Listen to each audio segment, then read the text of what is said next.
டேய், 3 வருஷம் லவ்வுக்கு 1 இயராக வெயிட் பண்ணுறதுக்கான பலன் கிடச்சிச்சிடா. நீயே பாரு. நான்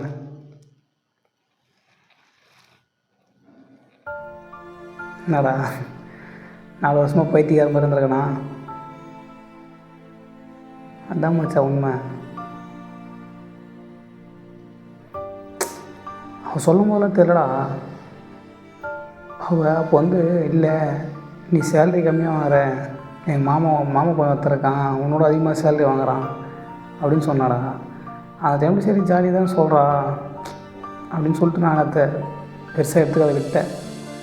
ஆனால் அது ரொம்ப கஷ்டமாக இருக்குது எனக்கு இப்போ. அது ஏன்னு உனக்கு தெரியும். ஆனால் மச்சான் ஒன்று மட்டும் நான் உங்கள்கிட்ட இருந்து மறைச்சிட்டேன். 3 வருஷமாக லவ் பண்ணி அதுக்கப்புறம் அவள் எதுக்கு பிளாக் பண்ணா, ஏன் பிளாக் பண்ணா தெரியாமல் அந்த ஒரு மென்டல் டார்ச்சர் இருக்குது தெரியுமா. அது ரொம்ப கஷ்டம்டா.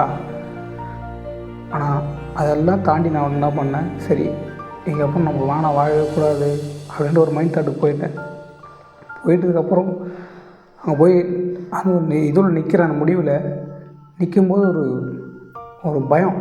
இல்லை, நம்ம திடீர்னு இல்லாமல் போயிட்டா அவள் நம்மளை தேடுவாளே, இல்லை ஏதாச்சும் ஒரு மெசேஜ் எதனா பண்ணுவாளே அப்படின்னு சொல்லிட்டு அன்றைக்கி விட்டு வந்த மச்சான் அந்த முடிவை வேணாம் அப்படின்னு சொல்லிட்டு.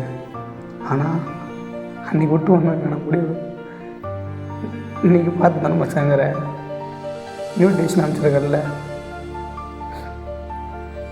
சொல்லு மச்சான், போகலாமா கல்யாணத்துக்கு? வலி அவ்வளோ வலி இதுடா. இல்லை, 3 வருஷமாக வெயிட் பண்ணி நல்லா லவ் பண்ணடா, சின்சியரான லவ் தான்டா. அப்படின்னா தப்பு பண்ண மச்சான் நான் ஏதாவது ரீசனே இல்லாமல் போயிடுச்சாடா. அதெல்லாம் உனக்கு சொன்னால் புரியாதுடா.